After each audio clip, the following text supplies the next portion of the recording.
Hi, and welcome back. I'm Karen here with Kelly answering your grief questions. Please remember to subscribe to our channel to stay up to date with everything that we're releasing, which is coming out Wednesdays and Saturdays. Lots of good questions, so we don't want you to miss anything. So, Kelly, the next one, I don't know, do I say this a lot? They're all big questions. They're such big questions, but how can I navigate different religious perspectives from others while I'm grieving? Yes, that's such a huge one because everybody loves to tell you, there's so many of the cliched responses, oh, they're in a better place, or Yeah. oh, you can still stay connected to them, they're still around you. And not everybody has the same beliefs, and that's okay. I think it really has to be that you have to kind of think about what it is, what your beliefs are, right? And what brings you comfort. And for some people, they believe that, their loved one is in heaven, or, they believe in reincarnation, or they believe that when you die, and that's it. Or there's people that believe, we're made of energy, and so that energy is still around us. And I think, unfortunately, people love to tell us what we should be feeling when we're grieving or should be thinking. And the reality is, we are going to have different beliefs than other people, and that's okay. And I think it's also okay to tell somebody if they say, if you don't believe anything happens and they tell you, oh, well, they're still with you, they're here, whatever, you can say, that does not bring me comfort. That is not helpful for me. Hmm. I think so many times when we're grieving, we don't always speak up and stand up for ourselves a little bit, and we Yeah. just let people continue. And I think it's okay to say, no, that's not what I believe, and I don't find that helpful. And that's okay. And if they don't like that, oh well, right? Yeah.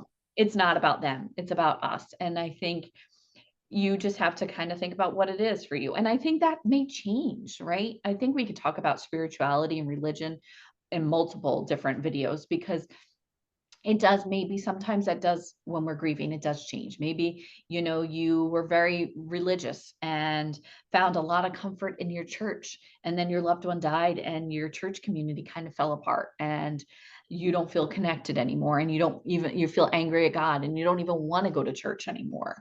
I had a woman, she actually went to a totally different church because she was so let down by her church community and not Hmm. feeling supported after her husband died. And that's okay. You have to find what works for you. And some people take breaks from going to church or, doing something after, or sometimes people find more comfort. I had a friend tell me recently, she goes, I kind of think about when hear somebody so sure of their convictions and their beliefs that I have to wonder, after I experienced my significant loss, would that have helped me if I had those beliefs? Hmm. And we, it's hard to say, I think it's just is such an individual experience. Grief is so individualized. There is no right or wrong way, right? And so I think it's just really having to know what you believe and being okay with that. Yeah, yeah, absolutely. And you're so right about speaking up. And I always say there's a nice way to say everything. I mean, there really is in a way, because let's face it, if and especially if it's a person you're going to have regular contact with, they're likely going to keep returning to the same sort of idea of they're in a better place or they're always with you. And if you can kind of help them understand in the beginning that that's not exactly what you want to hear or what you feel comforted by, that may actually sort of prevent that from being their go-to phrase so that you don't have to keep hearing that over and over again. I mean, there's no question that I think a significant loss makes us really try to figure out what our beliefs are. Mhm. There's like different categories, I think, of where people fall into, where there are those who, have a firm belief and stick with that belief. I'll say I think that's the smallest category, to be honest. There are those who had a firm belief that then feel questioned by it because this isn't fair and how could this happen? And Exactly. we Yeah. tried to do everything right. I think that's probably the biggest category. And then I I think, would agree. yeah, and then I think there's those um who didn't have a belief, but then maybe turned to find some comfort in that. So it's like understanding that whoever you're talking to is going through a whole journey beyond the loss itself and trying to figure out, because to me, it feels like the stakes are higher. We can talk about religion and spirituality, and we can even grow up in a certain faith, And we can feel pretty strong in convictions or not as strong along the way. But once we have that significant loss, it matters so much more. What happens when we die? Like, Exactly. I need to know, am I going to see them again? Am I not going to see them again? Are they here with me? Are they not? Like, and that's like a really, really big question that people are struggling with. So it's like, to tell someone, and listen, if you want to share it in a way to say, like, listen, I find comfort in this idea, or this has always brought me hope.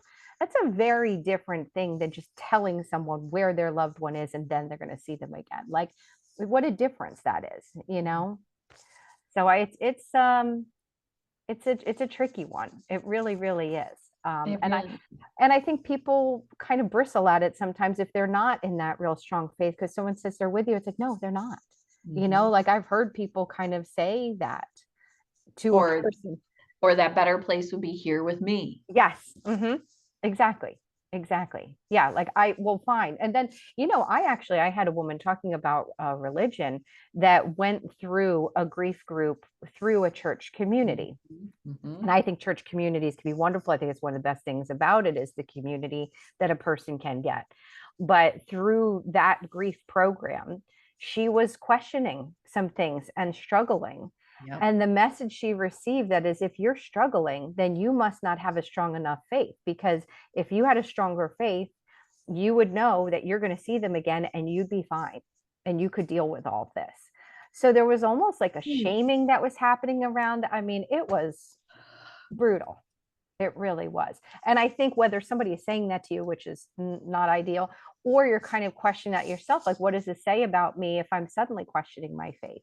And I think people have to be really gentle on themselves with this. And I think with the people around them saying things, I think, what's interesting is if you're not sure how you're feeling and then someone does say that, you'll know by your reaction what you're believing right now. So, but communicating it, like, I guess, like we'll always say, is important if you can. If you can, yes, absolutely.